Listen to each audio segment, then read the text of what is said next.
Breaking news. Today we dive into a bold take that has Steelers Nation buzzing. And trust me, this isn't just another hot opinion. It's the kind of statement that makes you stop and think. Was Ben Roethlisberger truly the most clutch quarterback in big game moments?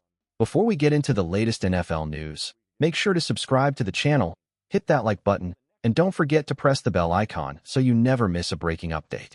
Now, let's move straight to today's story. It's about time someone finally said it. Ben wasn't just good. He was built for the biggest moments. Forget the stats, forget the headlines. When the game was on the line, he delivered.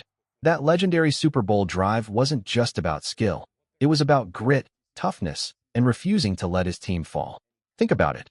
First play of the drive, a holding penalty. Next play, almost a safety because the offensive line completely collapsed.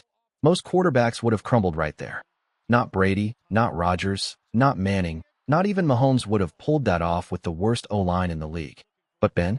He shook off the rush, dodged disaster, and marched down the field like a warrior. And let's not forget, he did all of this while his receivers were banged up. The defense had just given up a crushing touchdown to Kurt Warner and Larry Fitzgerald, and the pressure was at its absolute peak. One mistake, and the game was over. But instead, history was made. That throw to Santonio Holmes. People call it one of the greatest catches ever, and it was. But the throw? The throw was even better. That's why some say Ben should have been the real MVP that night. This is more than just nostalgia. It's proof that when the moment demanded greatness, Big Ben was different. He wasn't flashy, he wasn't polished, he was clutch. And in the biggest stage of them all, that's what mattered most. Now let's talk about the real question everyone keeps asking. Who was the true MVP of that Super Bowl? Sure, Santonio Holmes made a legendary catch, and James Harrison's 100-yard pick-six will live forever in history. But when you look at the full picture, it's hard not to say it was Ben Roethlisberger who carried that night. The drive, the pressure, the impossible odds, he was the difference. But let's fast forward to today, because Steelers-Jets in Week 1 is shaping up to be more than just a season opener. It's personal. This is a revenge game on both sides. Justin Fields lining up against his old team. Aaron Rodgers facing the franchise that moved on from him. The storylines couldn't be bigger. And just yesterday, we got a rare look behind the curtain. Both Mike Tomlin and Justin Fields spoke on what really happened this offseason, why the Steelers and Fields decided to part ways. For Tomlin, it wasn't about regret or second thoughts. He made it clear, free agency is complicated, and the decision was mutual. Fields had options, the Steelers had their plans, and sometimes the paths just don't align. Fields, on the other hand, admitted he strongly considered staying. But in the end, the Jets made him feel wanted in a way the Steelers didn't. He said it himself. What appealed to him was the chance to step into a new culture and help build something from the ground up. And that's the truth of it. Pittsburgh may have been interested, but not fully committed. The Jets? They went all in. They made Fields believe he was the centerpiece of their future. Still, here's where the debate starts. Did Fields make the right call? From a stability standpoint, the Steelers are a top-tier organization, structured, consistent, always in the mix. The Jets, meanwhile, have been far less reliable, and history hasn't been kind to them. So maybe Fields chose attention over stability. Maybe he chose the team that shouted louder, rather than the one that actually had the stronger foundation. And when Week 1 kicks off, we'll start to see if that decision pays off, or backfires in front of the whole football world. The Steelers made their stance clear with Justin Fields. They respected his talent, they gave him an offer, but they weren't about to gamble the entire franchise on him. Pittsburgh was honest. We'll give you a chance, but we're also keeping our options open. That's not disrespect. That's just the reality of how the Steelers operate. Fields, on the other hand, chose the Jets. And let's be real, he chose them because they chased harder. They made him feel like the centerpiece, while Pittsburgh made it clear they weren't all in. Was it the smartest move for his career? Time will tell. But history suggests it may not end well. The Jets have a habit of promising the world and delivering chaos. Just ask Aaron Rodgers how that story goes. And honestly, seeing Fields in a Jets jersey, number 7 in green, just doesn't look right. It feels out of place, like a puzzle piece forced where it doesn't belong. But speaking of Rodgers, here's where things get interesting. The Steelers just announced their team captains, and Rodgers is one of them, right alongside Cam Hayward, TJ Watt, and Miles Killebrew. Some people were surprised Rodgers got the honor, considering his short time with the team and the drama that surrounded his signing. But let's be honest, wouldn't it have been a bigger story if he wasn't named captain? This is Aaron Rodgers we're talking about. He's a Hall of Fame quarterback, He commands a locker room the moment he walks in. In the NFL, quarterbacks are the natural leaders. Unless you're a rookie just breaking in, the starting QB is almost always going to wear that C on his chest. So while the debate about Fields continues, Rodgers stepping into that leadership role in Pittsburgh feels like the beginning of something much bigger. When you look back, this isn't anything new for the Steelers. Mitch, Kenny, Russ, they all wore the captain patch in their first seasons under center. So, it's no surprise Aaron Rodgers is stepping into that role now. What matters more is how seamlessly he's blended into this locker room. From all reports, the chemistry has been nothing but positive. Sure, Rodgers has his moments. He'll get on a receiver for running the wrong route or missing an assignment. But that's not drama, that's leadership.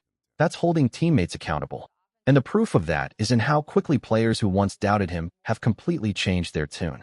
Take Deshaun Elliott, for example. When Rodgers was first rumored to Pittsburgh, Elliott dismissed the idea entirely, even throwing shade by saying Rodgers belonged in a retirement home. But after spending camp in Latrobe and seeing Rodgers up close, Elliott has done a complete 180. He admitted it himself. Rodgers proved him wrong. Not just with his Hall of Fame talent. Everyone already knew about that. But with the way he walked into the building and instantly set the tone.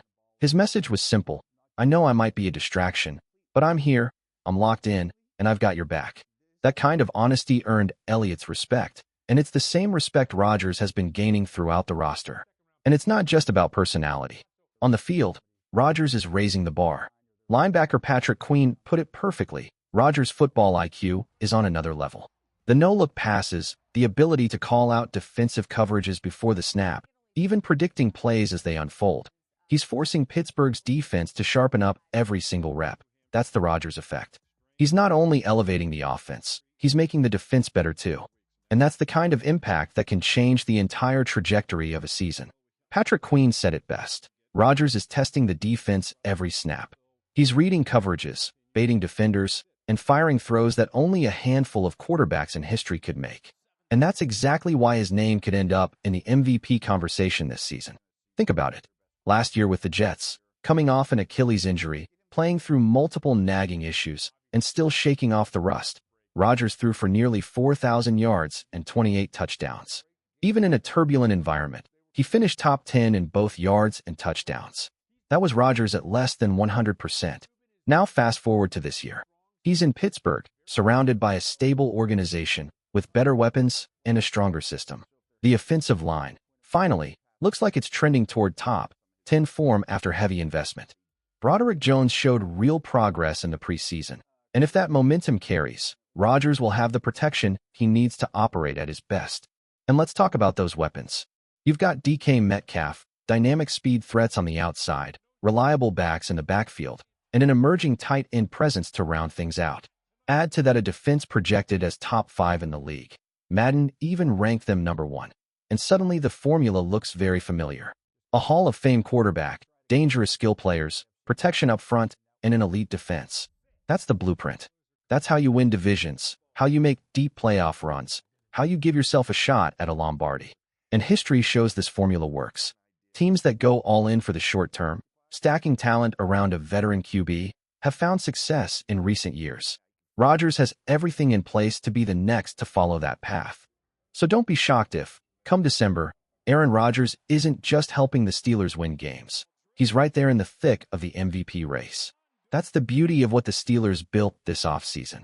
They've managed to go all in for 2025 without sacrificing long-term flexibility. And history tells us this formula works.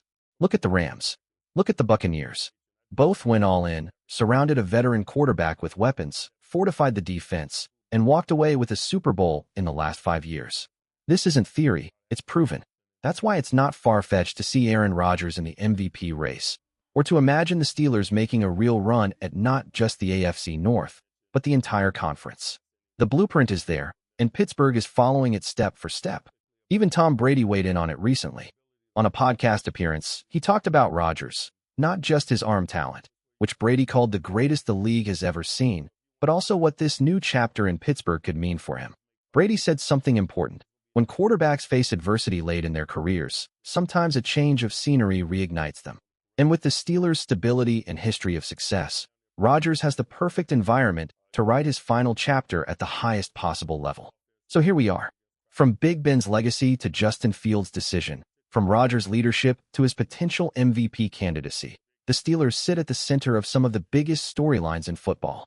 Week 1 is just around the corner, and if the offseason has shown us anything, it's that this team isn't just preparing for another year. They're preparing to make history.